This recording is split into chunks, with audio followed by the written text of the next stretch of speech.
We don't have inflation because the people are living too well. We have inflation because the government is living too well. Yes, you can lick inflation by increasing productivity and by decreasing the cost of government to the place that we have balanced budgets and are no longer grinding out printing press money, flooding the market with it because the government is spending more than it takes in. And my economic plan calls for that. The president's economic plan calls for increasing the taxes to the point that we finally take so much money away from the people that we can balance the budget in that way.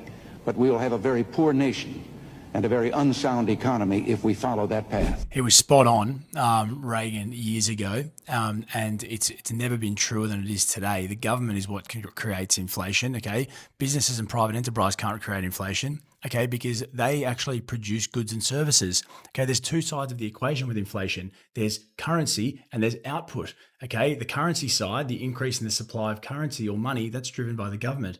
Okay, the increase in the supply of goods and services, that's driven by the private sector. The private sector actually decreases inflation through increasing output. That's why we need to champion the private sector more than ever. The government actually leads to inflation by spending more revenue than they bring in and by increasing the money supply and incentivizing credit expansion through artificially low interest rates.